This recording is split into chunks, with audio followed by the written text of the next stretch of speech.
Hello, welcome to my channel. My name's Miranda and this is Flosstube video 2. Thank you very much to everybody who watched my last video and commented and got hold of me privately to explain some of the questions that I'd asked, some stitchy questions that I didn't know the answers to, and thank you so much. It was really helpful and it's helped explain a few things to me. Yes, I have cut my hair, and yes, it looks a bit short. Yeah, I cut my own hair. See, you guys in lockdown, you suddenly discovered you couldn't get to a hairdresser. Well, it's like, been there, done that. I've been cutting my own hair for years. I just kind of grab bits and hack it off with a razor comb, and I have to do it over several days.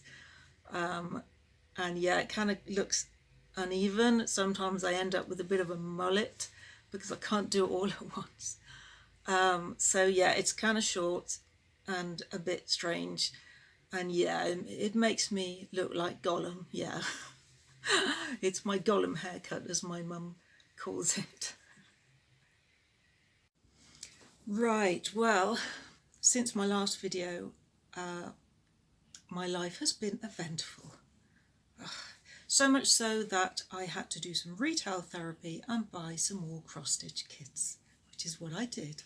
I'll show you those in a minute. But what happened was that we had a house fire. Can you believe it?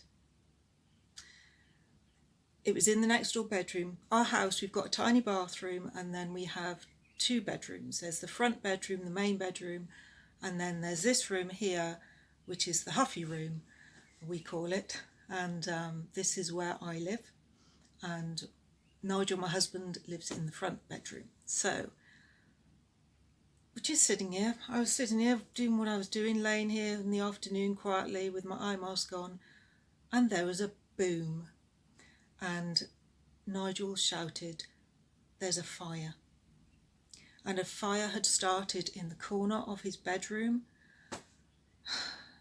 And he said to me, "Miranda, you've got to get downstairs." And he was running about, opening windows, throwing buckets of water, turning off the electric. And I had to ring the fire brigade. I had no idea what was going on. I rang the fire brigade. Then Nigel carried me to the top of the stairs, bearing in mind I haven't left this room since I was brought in it in 2014. He carried me to the top of the stairs. I then slid down somehow on my backside. Then he got me onto a chair by the open front door, and then the firemen came. Firemen came with all full breathing apparatus, oxygen on their back, raced upstairs with their hose. Then there was paramedics, police. Honestly, I can't believe it. It was terrible. However, Nigel's buckets of water had stopped it spreading, and it was managed to be put out without too much damage. Amazingly enough, there were things that were burnt roundabouts. But yeah, it was quite traumatic, really. It was exhausting, and my ME, of course, my myalgic encephalomyelitis, did not like it at all, got very flared up. Anyway, I had a check over by the paramedics. Everything's fine, breathing's fine, okay, house is fine. And then I was carried upstairs by an extremely attractive fireman.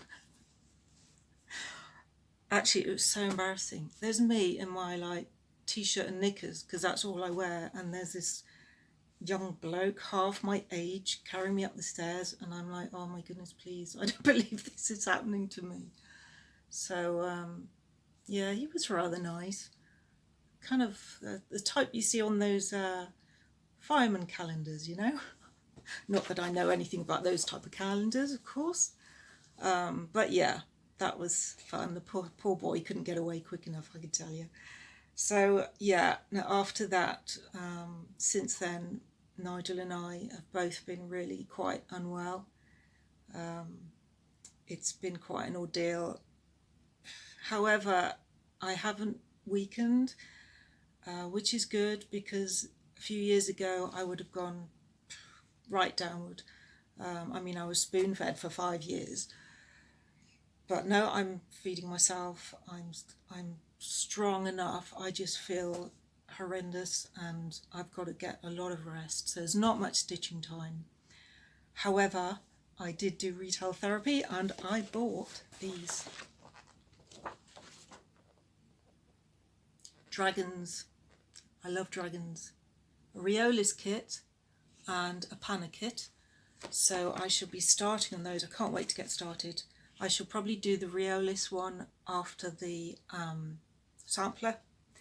It's a printed background, but never tried that before, so thought I would. So yeah, they'd been sitting in my wish list for ages, and I said to Nigel the next day after the fire, I said, look, can I get these? I love them. And this one actually came down a couple of pounds. And he said, Miranda, we nearly died yesterday. Just buy what you want. She was like, yeah, I'm going to do that. And yeah, actually, I mean, the fireman said that any longer the house would have gone up. I would have been trapped in the back room. And goodness knows what would have happened. It may have been a very different story. But yeah, Nigel's a hero. Saved my life. And saved the house. And yeah, everything is okay. We're just getting over the aftermath of how our illness ME behaves after major events, but doing all right. I'm doing all right. So that's the story, and it's like, oh. So what will happen next week, I wonder? I just realised after watching back that clip that I've recorded that I didn't tell you what caused the fire, and I think that I ought to really, because it's quite important. It was caused by a charger adapter. So it was a charger with lots of different adapters, wires, so you can plug it into different things. And Nigel was charging a battery, and it overheated the battery, and the battery exploded and caused a fireball. So yeah, we've got onto Amazon. They've taken it off the market, and they're investigating what the actual problem was. So don't leave your chargers on overnight. Don't leave them on when you go out. Don't buy cheap chargers. It's really not worth it, because it could have cost us our lives.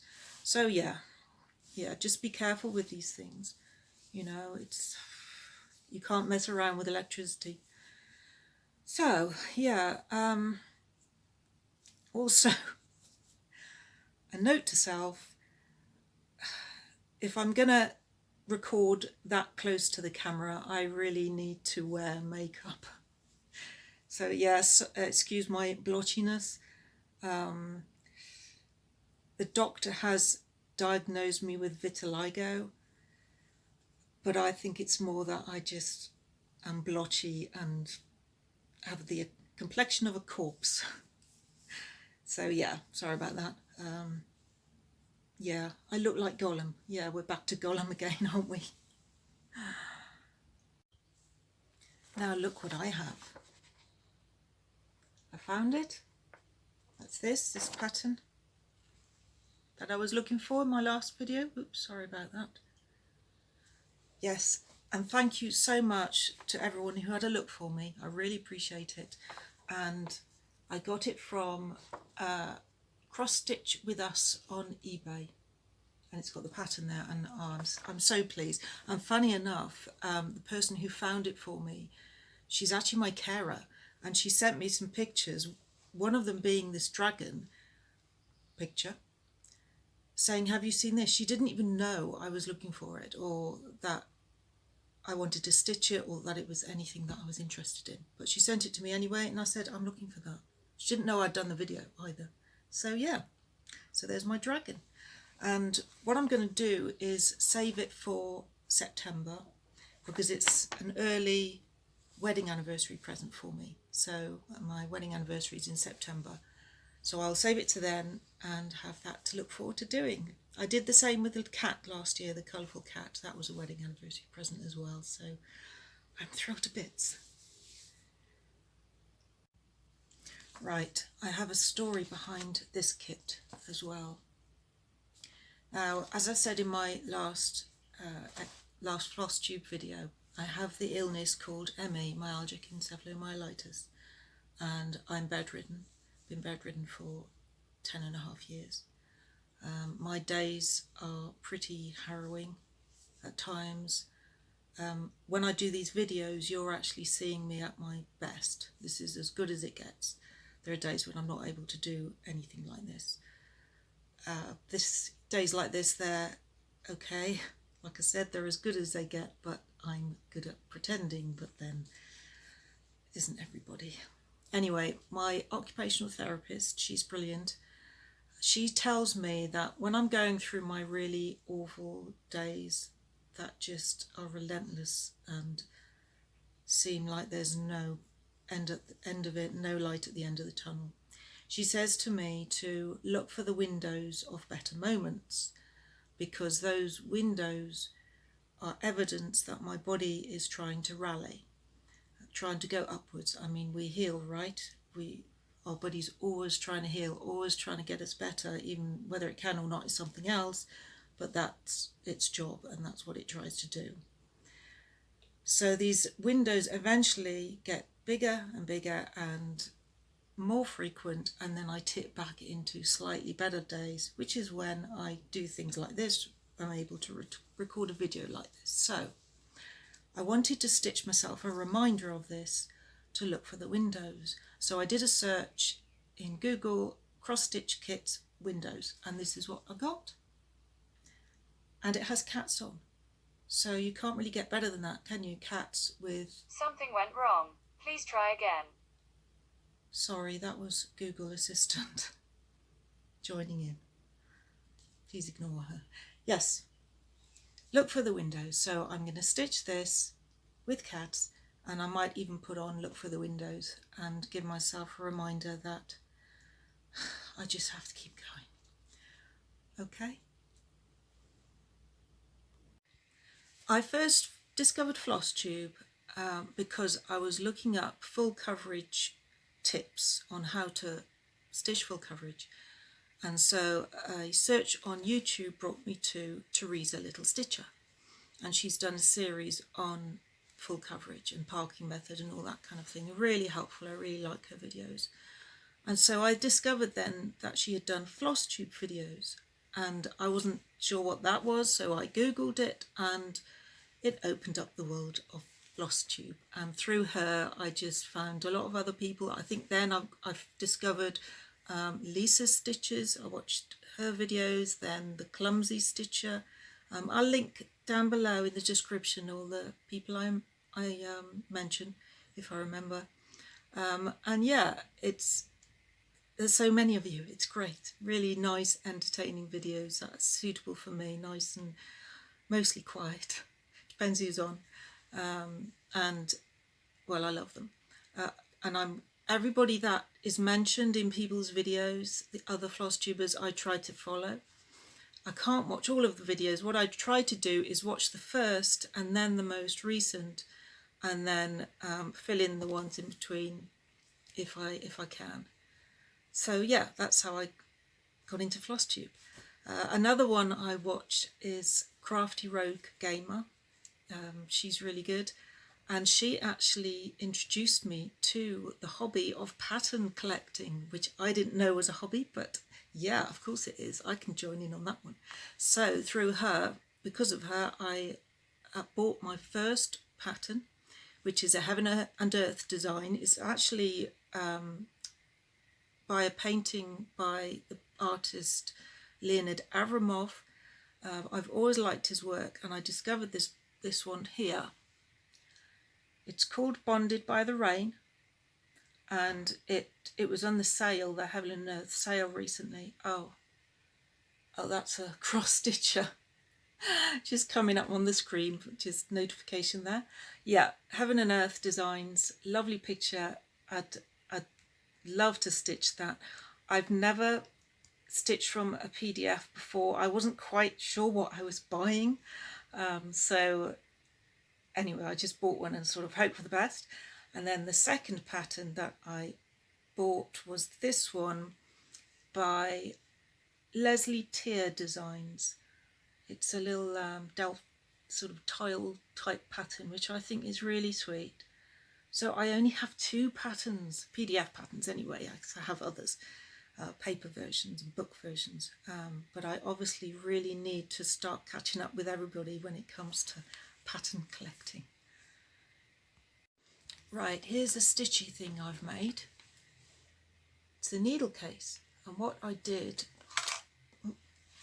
see, it's the bottom end of a cushion. I wanted to make the cushion smaller, so I cut off the bottom, then I just sewed it up, added zips, and I got a needle case, see, with a little butterfly to hold it on there, and I've got my needles. I can put needles on there as well as on the inside.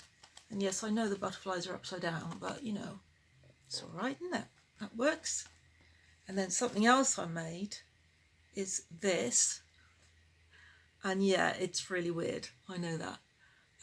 Well, what it is a kind of thread end catcher thingy.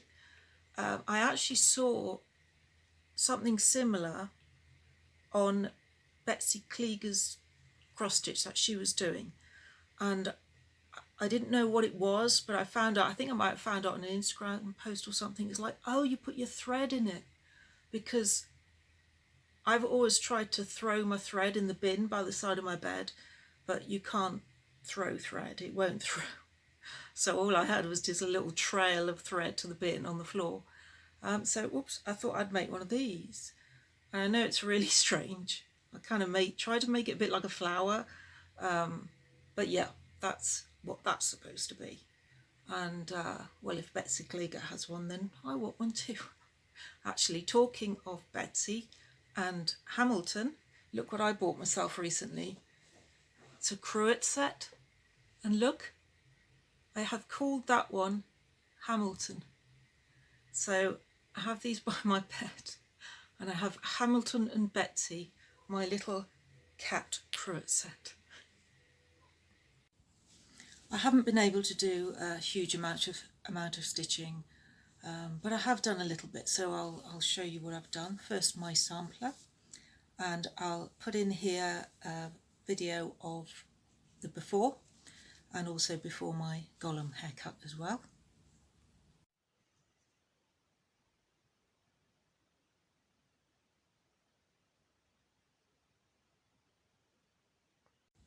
And here it is now.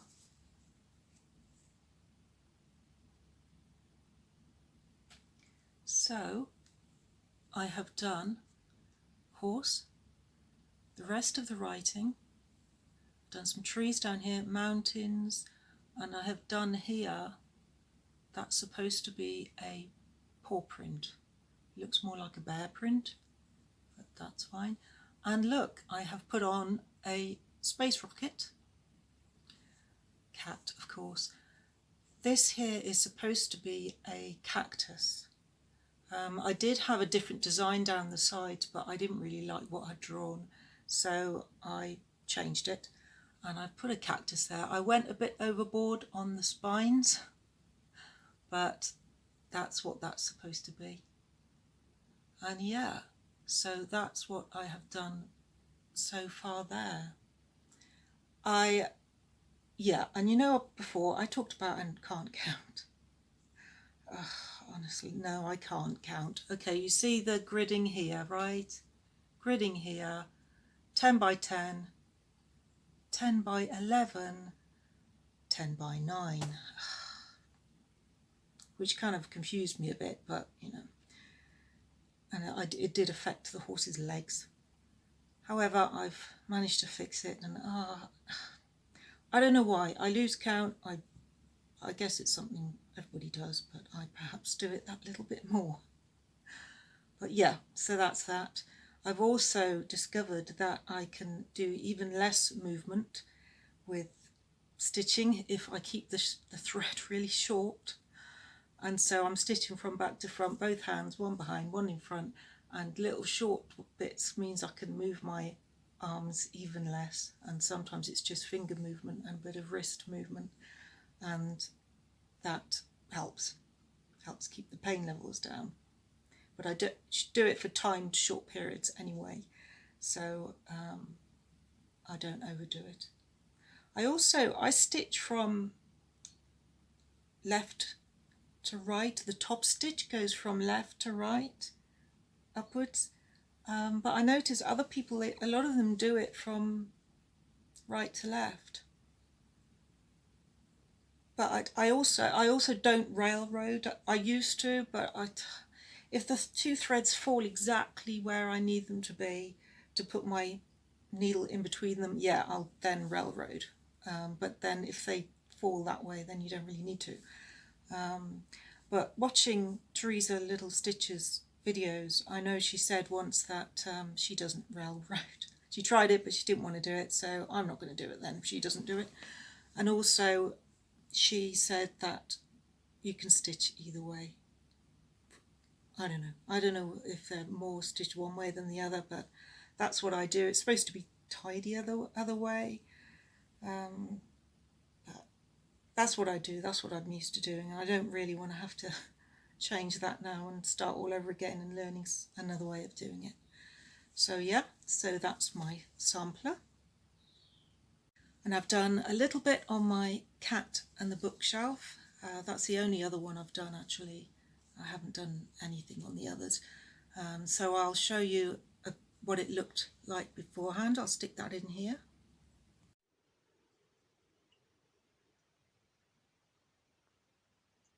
And here is what it looks like now.